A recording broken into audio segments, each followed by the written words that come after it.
Bueno, muy buenas tardes. De verdad que para mí es un honor estar aquí con ustedes.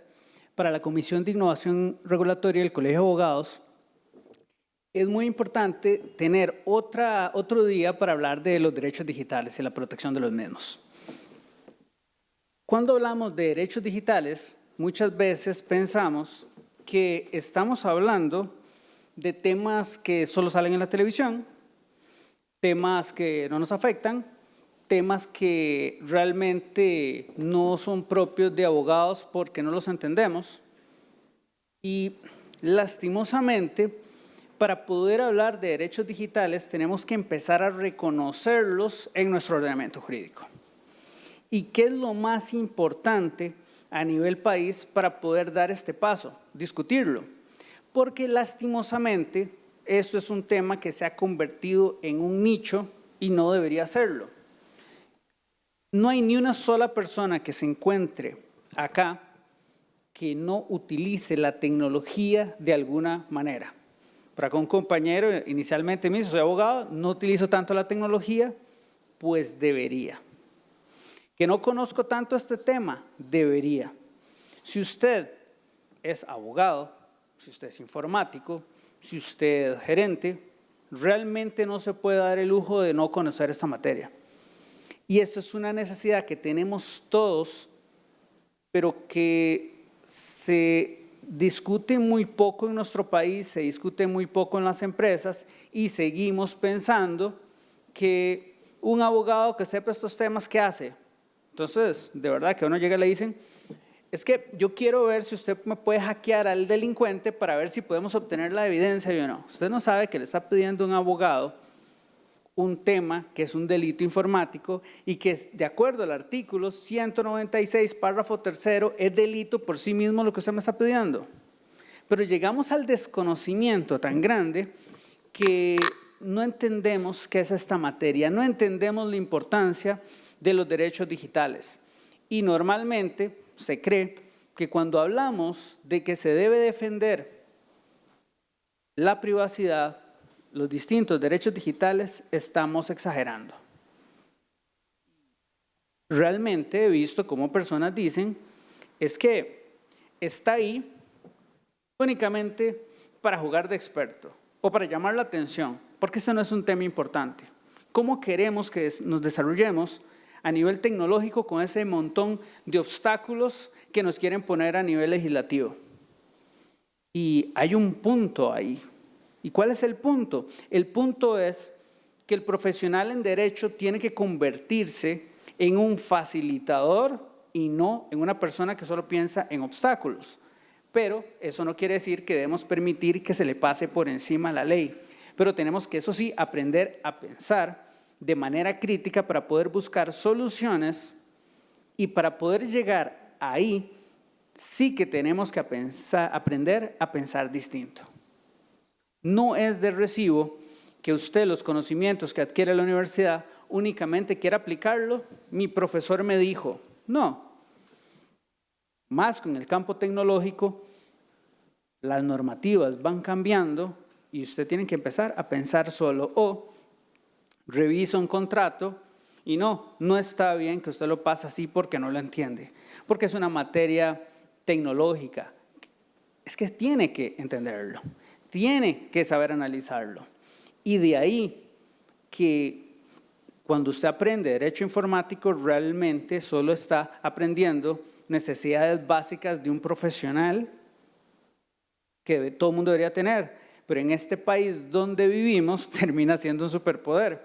Porque si usted aprende un poquito de derechos digitales, de derecho informático, de delitos informáticos, ciberseguridad, se empieza a convertir en una persona con un conocimiento que puede integrar diferentes materias.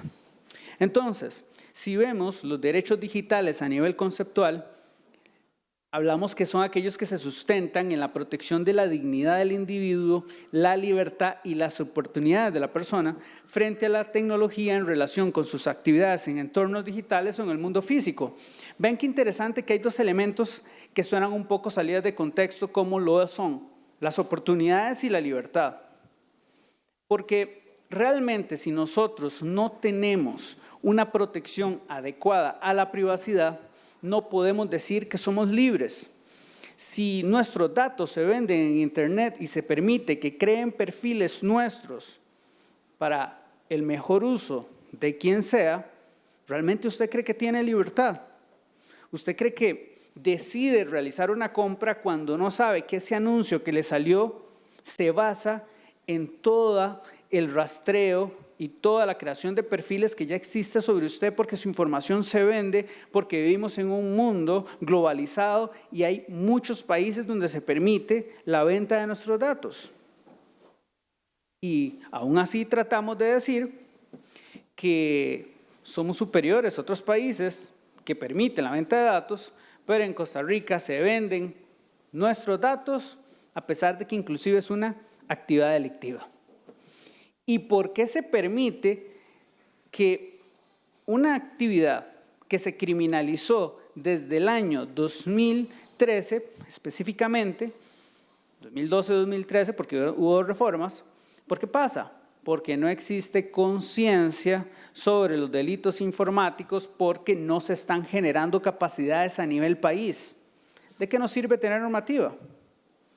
Entonces, si no nos garantizamos que las personas tengan acceso a un derecho al olvido, por ejemplo, ¿cómo pretendemos que estas personas tengan oportunidades? Si no le garantizamos al ciudadano que se va preparando desde la escuela a tener competencias digitales, educación digital, ¿cómo pretendemos que después tenga empleo en un mundo que va cambiando constantemente? Sí, entonces, si el Estado diera como parte de una educación que inicia desde la escuela, educación digital, la persona podría tener oportunidades, pero mejor aún, podría enseñarles a otras personas dentro de su círculo familiar temas de protección de datos, temas de seguridad digital, temas de ingeniería social de manera específica, y tal vez los de la reforma la tendrían más fácil. Pero ¿qué pasa en nuestro país? No solo se venden nuestros datos personales, es que el acto más irresponsable de tratamiento de datos personales que se da en nuestro país es por parte del Estado. La política pública en nuestro país va más dirigida a que la ciudadanía sea transparente ante el Estado para que puedan explotarlo de la manera que no solo al Estado le parezca, a cualquiera le parezca, porque de manera ilegal publican las bases de datos a nivel público para que cualquiera pueda hacer lo que quiera con esos datos.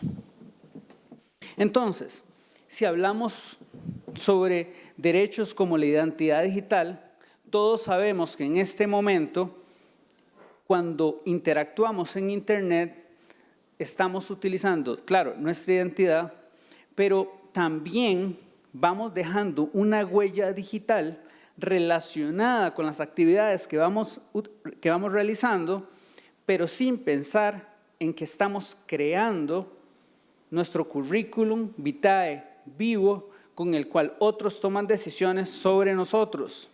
Y a veces no discutimos cómo deberían darse esos tratamientos o de la manera ética como se podrían hacer análisis, porque ya la inteligencia artificial está ahí haciendo lo propio. Entonces, ¿qué pasa cuando una legislación mediocre como la del 2011 de protección de datos personales sobrevive por más de 13 años sin ser aplicada de una manera adecuada, pero tampoco sin que se hagan propuestas serias para reformarla? ¿Y a dónde voy con seria?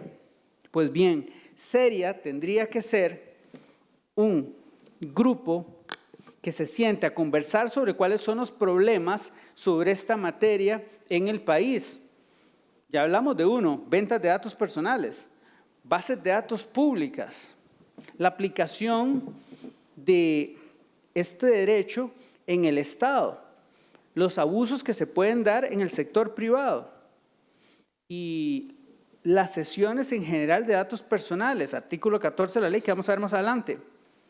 Pero entonces, si usted presenta un proyecto de ley, tiene que ser algo que resuelva lo que ya tenemos, no que agrave lo que ya tenemos, que es el caso de los proyectos de ley que se han presentado en este país sobre protección de datos personales, escudándose en que son muy GDPR, Reglamento Europeo de Protección de Datos Personales, cuando lo matan haciéndolo criollo y haciéndolo una vulgar copia.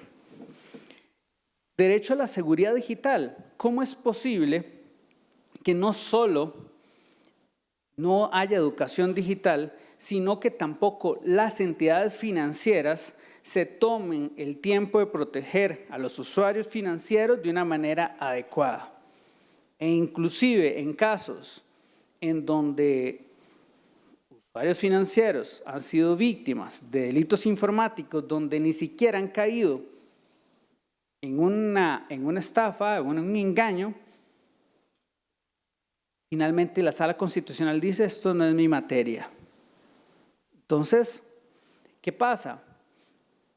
¿Es la Sala Constitucional protegiendo otras instituciones o la Sala Constitucional que no entiende un tema del cual realmente no deberían desconocer?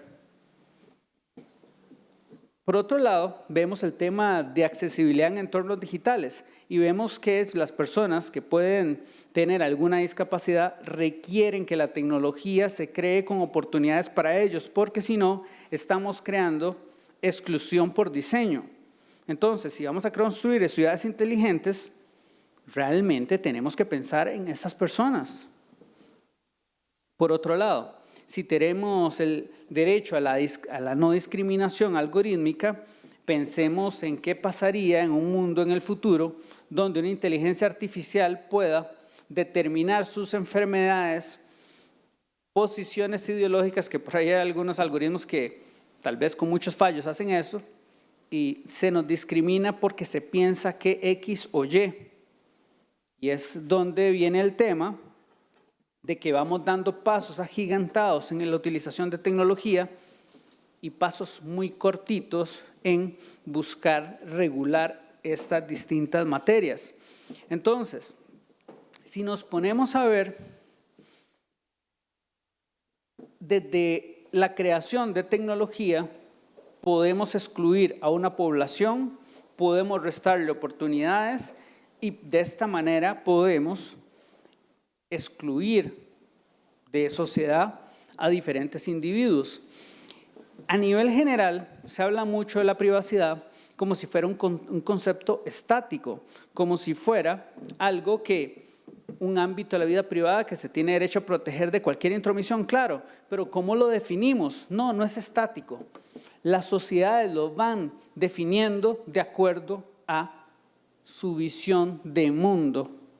Entonces, en la Edad Media, ¿ustedes creen que todo el mundo tenía su propio baño, tenía su propia habitación, tenía espacios adecuados para tener una vida sexual en privado, o vivían en viviendas un poquito más cuadradas donde todo el mundo está cerca de todo el mundo e inclusive iban al baño de una manera que nos parecería que no es privada? Pero es que esto es un concepto estático. Es falso también decir que países orientales no tienen un concepto de privacidad, que no hay privacidad, simplemente lo tienen distinto. Y la gran pregunta es, ¿nosotros de qué manera queremos construirlo? ¿Estamos de acuerdo con que el Estado publique nuestra información en línea para que los ciberdelincuentes de la reforma puedan aprovecharlo de la manera que mejor les parezca? ¿O decidimos protegerlo? Porque muchas veces detrás de un escritorio deciden sobre nuestra privacidad de manera ilegal, y esto lo que hace es hacernos más vulnerables a diferentes tipos de delitos, acciones, y esto de verdad que cuando ya nos sentemos a pensar podría ser muy tarde. En Costa Rica no solo tenemos burós de crédito vendiendo nuestra información, tenemos personas publicando su información personal en redes sociales sin ningún límite porque no han tenido una educación digital. Pero el Estado raja con que cada vez tenemos más costarricenses conectados a Internet.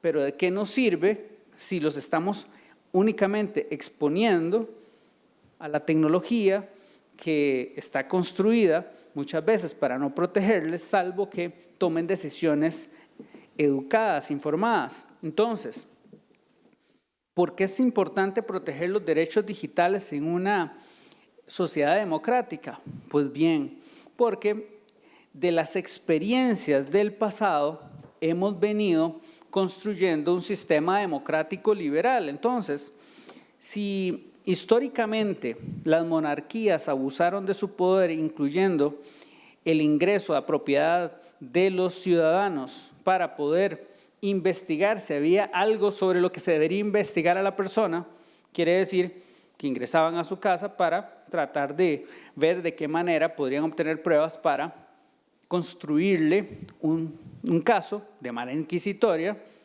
Y bueno, por eso es que eso es parte de los primeros derechos, la inviolabilidad de la morada. Por otro lado, ¿qué pasa si el Estado le aplicara el mismo principio de autonomía de la voluntad de los ciudadanos, que pueden hacer todo lo que no esté prohibido? Imagínense cuántas formas se le puede ocurrir al Estado para actuar, abusar de su poder, y por eso están limitados, por ejemplo, con el principio de legalidad, que no pueden hacer nada que no esté en una ley que les faculte de manera expresa, o el principio de reserva de ley, donde si usted va a limitar un derecho fundamental, requiere una ley que le permita esto. Pero ¿qué pasa? Que estos son límites que se construyen en un sistema democrático liberal adicional a lo que son los derechos, las libertades individuales, y aquí es donde entran los derechos digitales. Es límites que podría, en algunos casos, tener que respetar el Estado para evitar que se den abusos. Entonces, si vemos la autodeterminación informativa, que es el derecho de toda persona de controlar de qué manera se tratan sus datos personales, y vemos que la ley 8968 indica que, por ejemplo, en el tema de transferencias de datos personales o sesiones, se requiere el consentimiento de la persona o una ley que lo faculte, en respeto al principio de legalidad, en respeto al principio de reserva de ley, prácticamente el Estado tiene unos límites que debería respetar. Pero aquí hay uno, las sesiones. Las sesiones es un tratamiento específico que si usted va a transferir datos de un responsable a otro responsable de una base de datos, requiere este consentimiento. ¿Y qué pasa con el caso UPAD, que más adelante voy a hablar, cuando no respetan eso? Bueno, vemos que aquí no están respetando límites impuestos a nivel constitucional y tampoco los que están en leyes especiales que de alguna manera vienen a regular y establecer algunas limitaciones al derecho a la intimidad, que es el corazón del cómo se ha venido desarrollando el derecho a autodeterminación informativa en nuestro país. Simplemente no se respeta ni la Constitución ya, ni tampoco los derechos que se han desarrollado en leyes especiales. Entonces, vean qué interesante. Si ya les hemos establecido a nivel tradicional límites al Estado para que no abuse de su poder, en la actualidad no nos quieren respetar nuestras libertades individuales, los derechos que se nos han concedido, pero tampoco quieren respetar los límites que le hemos impuesto a nivel constitucional. ¿De qué manera nos puede afectar? Pues bien, que con el crecimiento tecnológico, estos desarrollos que vamos generando a nivel país son el sueño orgásmico del Stasi, una agencia que evidentemente estaba espiando a sus ciudadanos. Sería el sueño de la Inquisición española, donde querían meterse en la vida privada de todo el mundo, todo lo que era pecado o no era pecado, querían saber lo que usted estaba haciendo. Sería definitivamente algo muy bueno para Hitler, para Stalin, todos estos sistemas que se basaban en reprimir la vida privada de las personas. Entonces, ¿en qué Costa Rica queremos vivir? En una donde garanticemos que se respeta la Constitución y que para eso la Sala Constitucional debería hacer su trabajo, y en una donde tengamos algunos derechos que se nos respete por parte del Estado, de acuerdo a debates regulatorios, que ese es el objetivo por el cual se creó esta comisión de innovación regulatoria, para que podamos debatir, podamos construir legislación de acuerdo a las necesidades del momento.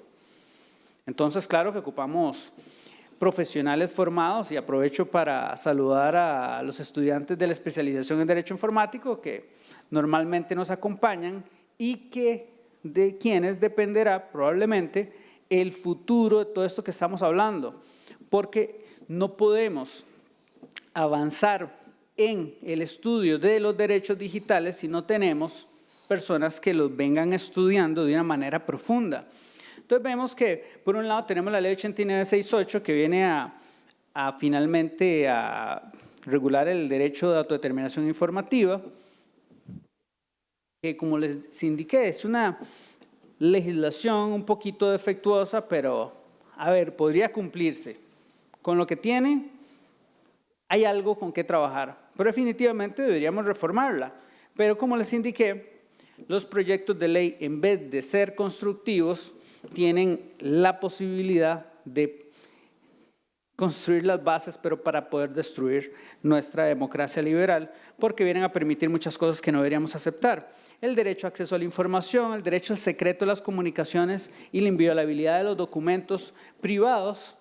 Vemos que si nosotros, por ejemplo, nos comunicamos por teléfono con otras personas, yo les pregunto a ustedes si deberíamos tener derecho a utilizar la encriptación de punto a punto por defecto, o es que todos somos criminales y por eso el Estado debería impedir que protejamos nuestra privacidad porque la encriptación solo es de criminales, o es que finalmente es la única herramienta que tiene todo ciudadano de protegerse inclusive de la corrupción que hay en el Estado, porque si permitimos que el Estado inserte troyanos, permitimos que el Estado abuse su poder y eso es algo complicado. Vemos el derecho de rectificación en Internet que se ha desarrollado a nivel de la Sala Constitucional y el derecho al olvido. Y el derecho al olvido es muy interesante principalmente cuando estamos hablando de personas jóvenes que muchas veces sin conocimiento de lo que hacen cometen errores. Todos deberíamos tener un derecho al olvido porque creo que no hay aquí una persona que en algún momento no haya cometido un error y los que somos más viejos tal vez pasamos por un mundo donde no habían tantas cámaras, donde no habían tantos dispositivos que capturaban, pero ¿qué pasa con las nuevas generaciones? Ahora imaginémonos en un mundo donde existan cámaras por todos lados con reconocimiento facial que vienen a facilitar la tarea de la policía para detectar delincuentes, pero también en tiempo real saber en dónde se encuentran ustedes. ¿Y qué pasa con esto? Que si vemos cómo se ha venido construyendo ciertas tecnologías, es que las construyen por diseño para compartir información. Se crea el expediente médico, el EDUS. Bueno, a nivel de reglamento ya estaban pensando cómo compartir la información con el sector privado. ¿Que pueden haber buenos usos para poder hacerlo? Sí, pero se requiere una construcción formal no solo de tecnología, sino también regulación que proteja al ciudadano. Porque si no está bien construido, imagínense cuántos secretos de personas hay ahí que muchos podrían tratar de utilizarlo para destruir a otra persona. Por otro lado, imagínense qué pasaría o qué hubiese pasado si en la Alemania Oriental, después de la Segunda Guerra Mundial, donde ya incorporaban micrófonos dentro de las viviendas, donde le pagaban a otras personas para que delataran a otros, existiera una base de datos donde pueden saber por dónde anda caminando usted, ya sea porque hay cámaras con reconocimiento facial, porque el Estado creó cámaras para detectar la infracción, la tonta infracción a la restricción vehicular, ¿verdad? Podemos estar de acuerdo o no con eso. Ahora imagínense que utilizan eso para capturar por dónde usted está, digamos que pasando, y lo crean específicamente para poderlo compartir con otras instituciones. Ajá. ¿Y cómo las otras instituciones van a utilizar esa información? Exacto. Entonces, vemos el caso UPAD, pero es que Costa Rica ya viene dando pasos agigantados en esa dirección. ¿Y qué pasa cuando un país decide instalar infraestructura que vigila a las personas con reconocimiento facial. Pues bien, que después funcionarios corruptos venden en el mercado negro las trayectorias de otros por un precio módico. Quiere decir que en un país donde hay señalamientos de narcoestado, en un país donde tenemos miles de ejemplos de cómo los delincuentes de la cárcel, cómo la reforma tiene acceso a información confidencial y lo utilizan para sus engaños, y quieren ahora avanzar en tener cada vez más tecnología para capturar la vida privada de las personas. No, los secuestradores van a hacer fiesta, los extorsionadores, los políticos que quieren destruir a otros. Entonces, no es que uno quiera ser enemigo de la tecnología, porque quien me conoce sabe que a mí me encanta la tecnología, si el Estado va a obligarnos a que se nos impacte nuestra vida privada con tecnología que ellos instalan, lo mínimo debería ser tener controles mínimos para protegernos. De lo contrario, estamos creando un monstruo que no sabemos por dónde va a explotar. Acordémonos que existe una tendencia en Latinoamérica y el mundo por gobernantes populistas que quieren que los límites impuestos en la Constitución no se respeten, porque es cierto, la democracia liberal, al tener límites para que no se abuse del poder, podría ser ineficiente para resolver ciertos problemas. Pero ¿ustedes de qué equipo van a ser? ¿De un Estado donde concentremos el poder saltándonos la separación de poderes, o un sistema democrático liberal donde tengamos límites para el Estado? Y el hecho que seamos liberales, que pensemos en que deben haber límites, que el Estado no debe abusar del poder, no significa que no pensemos que hay cosas donde las instituciones deben ser reformadas para que efectivamente funcionen, no eliminarlas porque no están funcionando. Entonces, lastimosamente, los proyectos que se están generando en Costa Rica sobre transformación digital no están pasando por abogados o abogados capacitados o abogados que sean fieles a la Constitución política. Póngale la que usted quiera. Y cuando no se toma en serio el respeto de la Constitución, cuando no se cree en privacidad por diseño o en respeto de derechos digitales por diseño, se crean adefesios como el marchamo digital, que está muy vivo, por cierto, donde es inaceptable que alguien me diga que es lo mismo poner un sticker en mi carro que poner un chip donde una tecnología externa puede capturar información y saber por dónde yo ando manejando, cuáles son mis trayectorias. Y el que me diga a mí que esto es una exageración, que estudie, que vea lo que ha pasado en otros países. Por menos le han hecho la vida imposible a otras personas. Y si creemos que vivimos en una democracia, deberíamos creer en que existen formas de debilitarla. Y si bien es cierto, la tecnología podría utilizarse en un futuro, no debería utilizarse antes que creemos las protecciones informáticas y jurídicas para protegernos. Entonces, si usted me pregunta, en esos contratos de marchamo digital, claro que hay muchos millones de colones, de dólares de por medio, y quienes van a verse beneficiados principalmente, pues, sea alguien que no es el pueblo.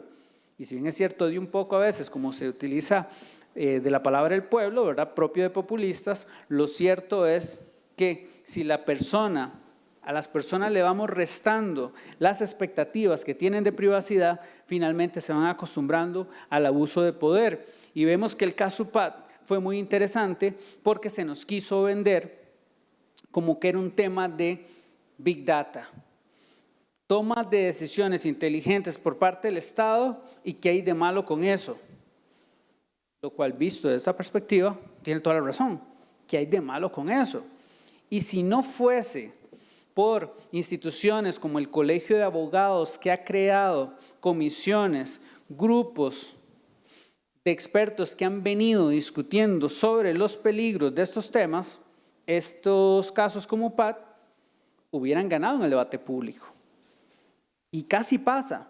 Y el Colegio de Abogados creó un grupo de expertos para que analizaran el tema y de esta forma poder rendir el informe ante el Congreso, inclusive ante la opinión pública, donde quedó clarísimo que nos encontrábamos, ¿dónde? En una violación flagrante de la Constitución, del artículo 14 de la Ley 8968, pero no tanto así un delito de violación de datos personales, porque faltaba el beneficio. Y eso finalmente también está vinculado con el conocimiento del Código Penal en relación con los delitos informáticos. Sí, faltaba probar cómo estaban utilizando esta información para beneficiarse, pero era evidente que nos encontrábamos ante un acto ilegal e inconstitucional. La Agencia de Protección de Datos del momento salió a defender el gobierno. Eso es algo que nunca deberíamos olvidar, porque nos está pasando que las instituciones que deberían estar ahí para protegernos nos están vendiendo. Y eso solo lo podemos evitar discutiendo suficiente sobre el tema. Entonces vemos que ahí está, digamos, el tema del artículo 14 de la transferencia de datos personales, y que finalmente no necesariamente para aplicar digamos que este análisis de información se tenía que hacer una violación tan flagrante de los derechos fundamentales de los costarricenses, porque si hubiesen anonimizado la información antes de compartirla, claro que hubieran podido tomar decisiones sin que la información saliera del responsable, pero es que no lo querían hacer así. Y ustedes podrán preguntarse el por qué querían hacerlo de la manera más invasiva posible. Y si después nos pasó en el año 2022 los ataques de Hacienda, pensemos qué hubiese pasado si los delincuentes hubieran atacado las computadorcitas donde tenían estos expertos la información de todos nosotros. Y esto que estamos analizando únicamente desde el acto basado de un acto totalmente ilegal e inconstitucional, pero ¿qué pasa con la información que está en la base de datos Sinerube? ¿Qué pasa con eso? Que supuestamente es una base de datos dirigida para servir como una herramienta para poder identificar a las personas que necesitan ayuda del Estado, y en apariencia hay como 4.200.000 de pobres en Costa Rica. Yo no lo entiendo. ¿Por qué? Porque crean de los pocos proyectos del Estado donde crean bases de datos centralizadas que utilizan una ley, pero como siempre el Estado abusa de su poder. ¿Y qué se está haciendo por eso? Absolutamente nada. Más bien celebrar un premio que les dieron, porque es una excelente herramienta para luchar contra la pobreza, pero no importa si pasa por la Constitución, pero esa es una labor que debería estar haciendo la Sala Constitucional. Entonces, ¿cómo ponía en riesgo el UPAD el sistema democrático liberal? Sencillo. Acordémonos que con el acceso a información de los costarricenses podemos crear campañas especializadas dirigidas por públicos sabiendo en qué sectores les interesa qué o qué otra cosa.